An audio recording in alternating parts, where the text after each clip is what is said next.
Howdy Tubbers, welcome back to the Zach Life. So I got a tool review to do today. This is not typically what I do, but there's kind of some unusual circumstances around it, and I feel like one is in order.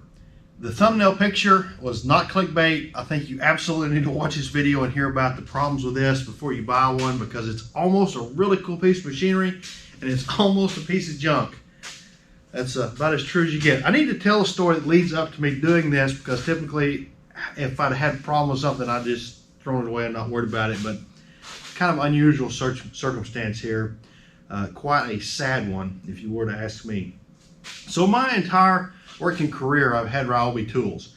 Now I work in the oil field. If you are new around here, if you don't usually watch this channel, that's what a lot of my videos are about, is oil field maintenance, building cool and unusual things. Maybe not cool, but definitely unusual. Anyway, the stuff I've got gets used and abused. That's what I was getting at there. And about 2 years ago, I had a friend talk me into buying a 1/2-inch dry Milwaukee impact wrench. This thing has been dropped in the mud. It's been left out in the rain many times in the back of my pickup. It has been used and abused. It still works great. I am super pleased with it. In my as much as I am pleased with this, that's got a lot to do with why I bought all this other stuff. I thought Milwaukee stuff would be tip-top equipment. So one of the videos I did, 101-year-old oil maintenance. If you'd like to go watch it, you can catch it down there in the description. Work on a 101-year-old oil well. About a ton of people, probably 3 dozen people, said you need to go buy a Milwaukee grease gun. And so I got to looking at them. They did have the highest flow rate. I liked them. I got to looking at some of the other stuff they had, like this 3/4-inch drive impact wrench. And then I run across this air compressor they had. And I thought, you know, I'm just going to kind of switch some of my stuff from Ryobi to Milwaukee. And so on July the 17th, I went to Lowe's, Home Depot actually, and I wanted to buy a 3/4-inch impact wrench, this right angle drive 3/8 ratchet, a grease gun, and an air compressor and some batteries. And they had this deal going on. If you bought 2 batteries, you could pick a tool for free. And this was the only one they had that I thought I could use that was on the list. And so I bought 2 batteries, a Sawzall, this air compressor at Home Depot. They did not have the grease gun or the 3/4-inch drive impact wrench. I got home that night and bought these off Amazon. I think if I remember correctly, this was $1,450 plus tax, title, license, and shipping and whatnot. So this compressor, I brought it home, played with it in the shop, worked great, loved it. Put it in my bucket truck. I've got a bucket truck with a utility bed. It's got a nice spot in the toolbox that fits. It's sealed up. You know, obviously can't get rained or splashed mud or anything on. And it sat there for about a month.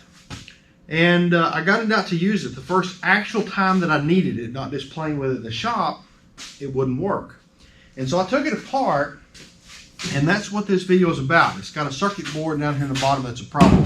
Before we get to this, I've got a rest of the story to tell. Day before yesterday, this is the 10th. It was like maybe Wednesday or something. I don't know.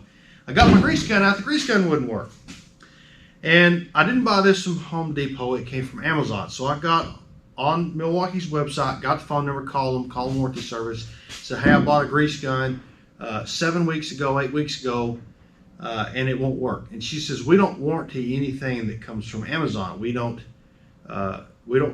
warranty anything from third-party sellers.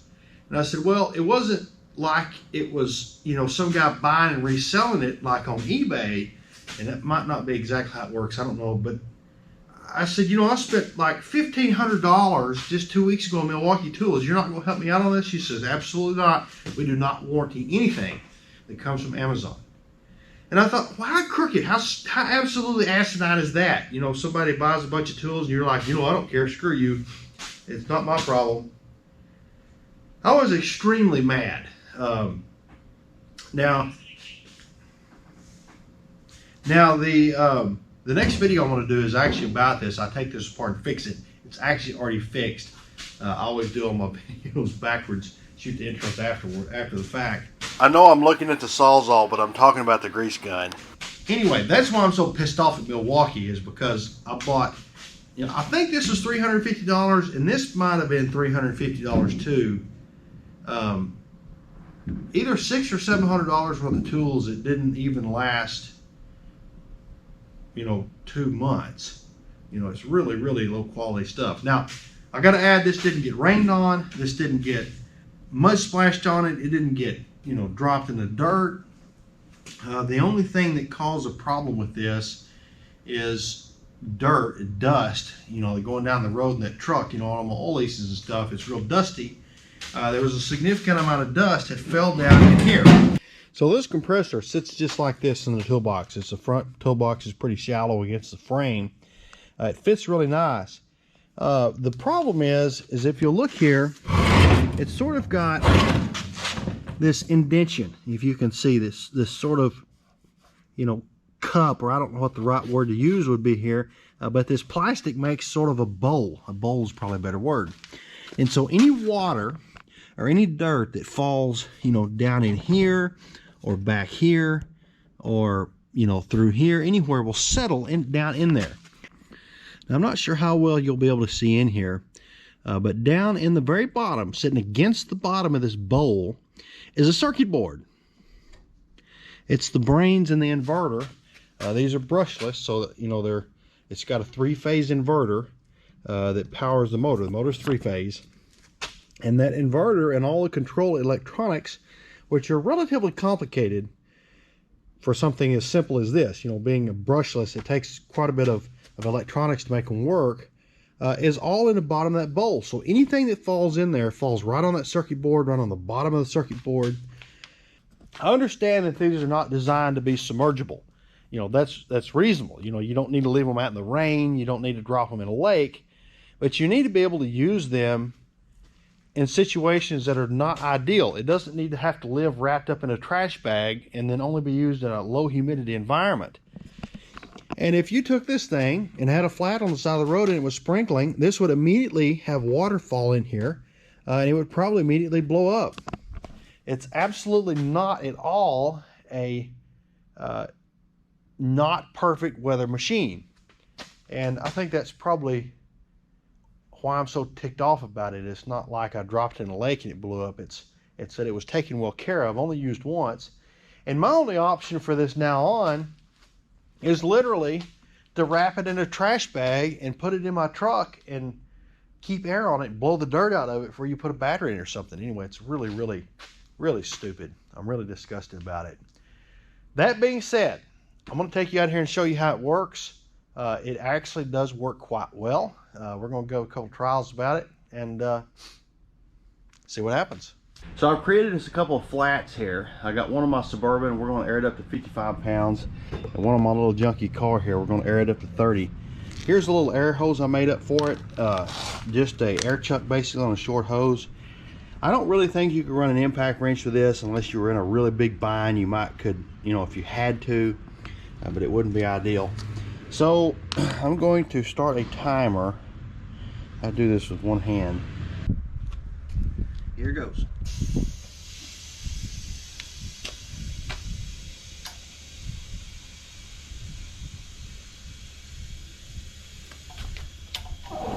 Better turn it on. We're at 18 seconds.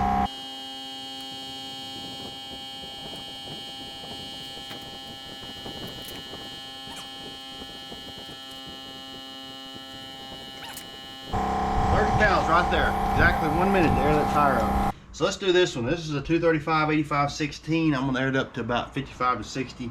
It is a 10 ply, but it doesn't need 80 pounds in the front.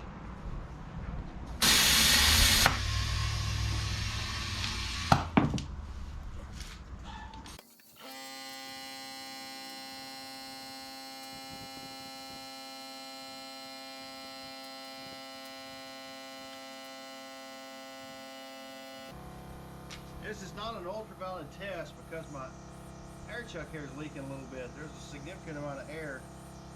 There's probably as much leaking as would come out of one of those little bitty 12-volt cigarette lighter pumps. We're at 1 minute. Let's see how much air it put in 1 minute. We're at 20 pounds.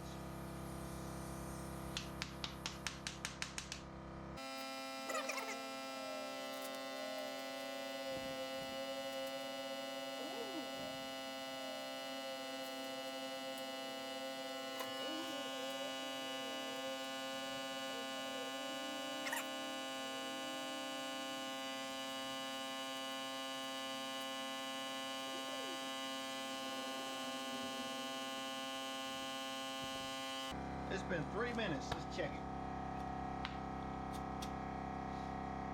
40.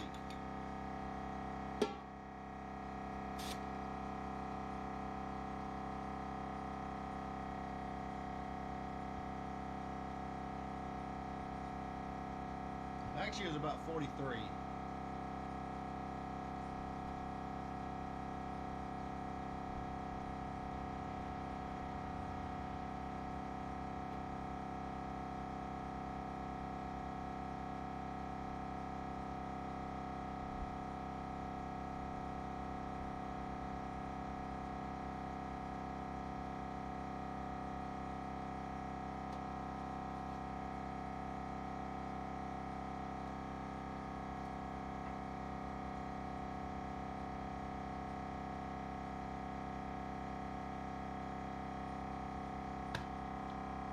Minutes.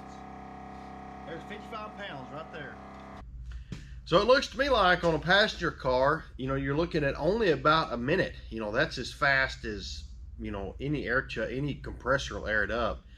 The only limitation there pretty much is how much air you can squirt to the valve stem. On a half-ton pickup, 32, 33-inch tall tire, you know, we were just about 4 minutes to 55 pounds. You know, a wider tire, less air pressure, you know, probably about the same. You know, I'd say a pickup tire about 4 minutes. If you've got a trailer tire, you know, maybe a little bit bigger, you want to air up to 80 or 90 pounds, you know, it'd probably take 5 or 6 or 7 minutes. Works great. That's my whole point of this video. It's an awesome piece of equipment. It's really cool. It's just got an Achilles heel and it's a total piece of junk. We're done. Appreciate you watching. I'm going to jump in there and start on the grease gun and hopefully get you that video out in the next few days. Catch you on the next one.